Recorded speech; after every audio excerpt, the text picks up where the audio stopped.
한편 소송을 앞두고 약점을 잡힌 강석 씨는 대책 마련에 나섰습니다. 여보세요. 변호사님, 큰일 났어요. 완전 다 들켰어요. 에? 뭘요? 아니, 어떻게 알고 찾아왔는지 딱 오피스텔 팔려는데 딱 나타났다니까요? 아니 그걸 들키시면 어떡합니까? 몰라요. 저 이제 어떻게 해야 돼요? 일단 알겠으니까 끊어보세요. 아니, 의뢰인이 난처한 상황에 빠졌다는데 표정이 왜 이렇죠? 전화를 끊자마자 동희 씨가 곧바로 차를 몰아 향한 곳은 놀랍게도 서연 씨의 집 앞이었습니다. 동희 씨가 왜 의뢰인의 아내를 찾아간 걸까요? 증거사진 잘 찍으셨어요? 네, 알려주셔서 감사해요. 뭘요? 그것보다 재판 끝나면 저한테 하신 약속 꼭 지키셔야 됩니다. 네. 그럼 저 먼저 들어가 볼게요. 아니 세상에. 그럼 그동안 서연 씨에게 정보를 준 사람이 한동희 변호사였다는 말입니까? 동희 씨는 대체 왜 소송에 불리한 행동을 하는 걸까요? 변호사가 의뢰인의 이혼 소송을 변호하면서 그가 외도한 사실이나 그가 배우자 모르게 재산을 처분하려고 했던 사실 등 그 의뢰인에게 불리한 내용을 그 배우자에게 몰래 알려주고 있었는데요. 변호사가 이런 행동을 한 데에는 놀라운 비밀이 숨겨져 있었습니다. 이야기는 3개월 전으로 돌아갑니다. 이혼 소송 100점 100승이시라면서요. 잘 부탁드려요. 소송에서 이기시려면 먼저 불리하게 작용할 수 있는 모든 것들을 저한테 말씀해 주셔야 돼요. 뭐 그냥 남자들 하는 거 있지 않습니까? 유흥업소 좀 다니고. 그렇다고 딱히 정해놓고 만나는 여성은 없어요. 그냥 엔조이?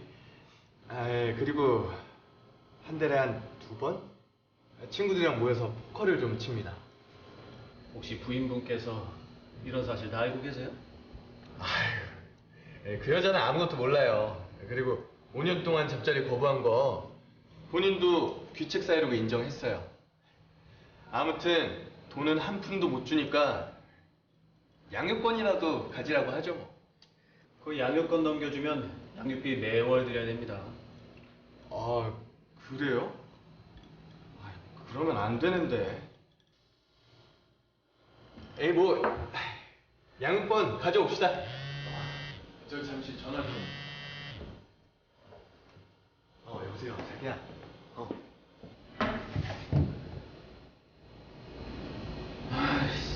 쓰레기 같은 자식. 내가 저딴 놈 좀 변호하려고 하면 변호사 됐나 씨. 이강석의 이혼 소송 변호를 맡게 된 한동희 변호사는 돈 때문에 나쁜 사람의 편에 설 수밖에 없는 자신의 직업에 환멸을 느꼈는데요. 그러던 중 한동희 변호사는 이혼 협의 과정에서 이강석의 아내 정서연을 처음 만나게 됩니다. 전 재산 분할은 관심 없어요. 근데 아이만은 제가 키울 수 있게 해주세요. 네? 제발요. 아이를 지키기 위해 재산 분할도 필요 없다는 정서연을 보고 한동희 변호사는 깊은 연민을 느끼게 되는데요. 뭘 한 번만.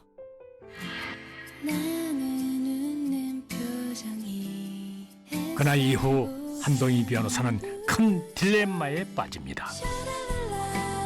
꿈에 자꾸 정서연이 보이기 시작한 것이죠. 그런데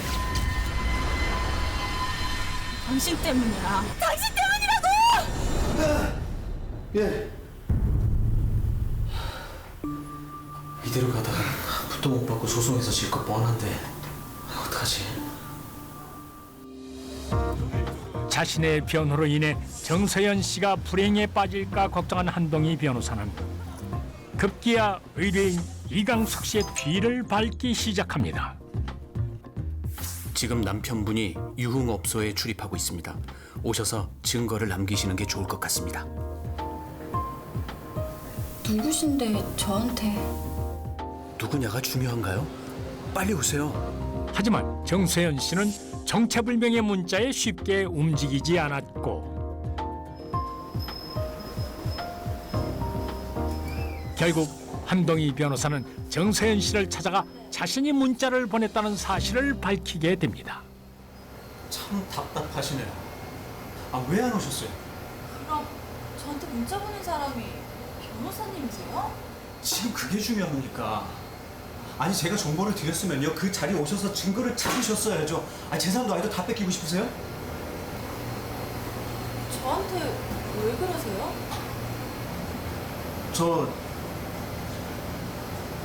서연 씨 좋아합니다. 처음 본 그 순간부터요. 네? 제 마음 받아주실 수 없을까요? 저보고 남편이랑 똑같은 사람이 되라고요? 저는 그럴 수 없어요. 저 당장 그 대답 안 하셔도 좋습니다. 이혼 소송 끝나면 그때 대답해줘요. 그럴 수 있죠? 예상치 못한 고백에 당황한 정서연 씨.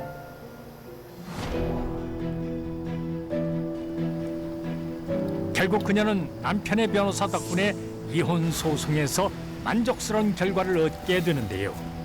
하지만 이강석 씨는 예상치 못한 결과에 단단히 화가 났습니다. 그렇게 내 뒤를 캐고 다니더니 너 위자료 많이 받아서 좋겠다? 응, 좋아. 헛쭈. 야, 근데 그건 어떻게 알았냐? 뭐 미행이라도 붙였냐? 대꾸하지 마, 세연아. 이제 남이니까 말할 필요도 없어. 가자. 가자. 저기. 야, 그런데 이건 뭐죠? 이강석 씨 몰래 두 사람이 묘한 눈빛을 주고받는데요.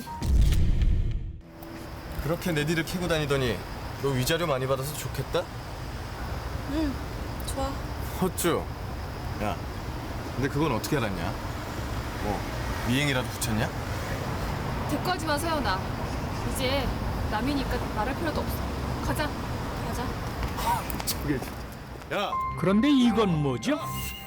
이강석 씨 몰래 두 사람이 묘한 눈빛을 주고받는데요. 본의 아니게 결과가 좋지 못해서 죄송하게 됐습니다. 뭐 제 잘못이죠 뭐. 그건 그렇고 나중에 술이나 한잔 합시다. 그리고 수임료는 이따 바로 넣어드릴게요. 고맙습니다. 그럼 나중에 또 연락드리죠. 참 기가 막힙니다. 의뢰인을 배신해놓고 너무 뻔뻔한 거 아닙니까? 하지만 두 사람의 비밀은 얼마 못 가서 들통이 나고 맙니다. 우연히 두 사람이 함께 있는 모습을 목격한 이강석 씨가 의심을 품게 된 것이죠. 뭐야 저것들? 혹시 저 자식이? 그날 저녁 소송이 끝나자마자 한껏 멋을 부리고 외출에 나선 정서연 씨. 오셨어요? 서연 씨, 그거 알아요? 오늘 진짜 예쁘세요. 고마워요. 이제 진짜 법적으로 혼자가 되신 거니까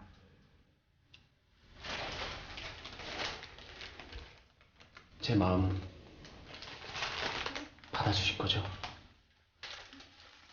두 사람이 서로의 마음을 확인하고 행복에 젖어 있던 바로 그때 어떻게 알았는지 이강석 씨가 나타났습니다.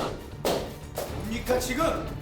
노을부들 있네. 당신이 여기를 어떻게... 어째 좀 수상하다 싶어서 법원에서부터 따라왔더니 정서연, 네가 남자 꼬시는 재주가 다 있었네. 이걸 확 진짜... 이게 무슨 행패입니까? 뭐? 행패? 당신이 그런 말할 자격 있어? 어디서 변호사가 의뢰에 대한 정보를 빼돌려? 어? 변호사법 26조에는 변호사는 직무상 알게 된 비밀을 누설해서는 안 된다라고 규정되어 있는데요.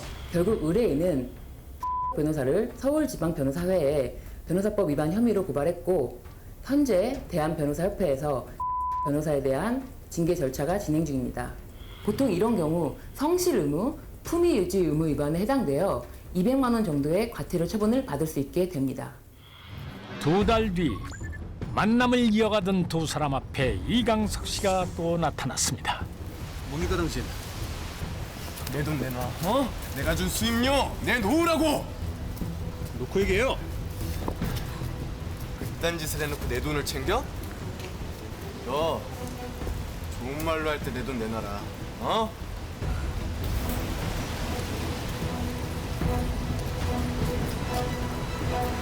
동희 씨, 우리 헤어지는 게 맞는 것 같아요. 네? 서현 씨, 우리가 여기까지 어떻게 왔는데요? 동희 씨가 저 사람 성격 몰라서 그래요. 끝까지 괴롭힐 거라고요. 그냥 여기까지만 해요.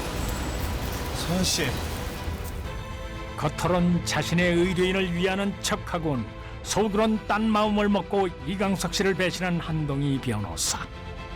신의를 지키지 않는 사람에게 해피엔딩은 없는 법입니다.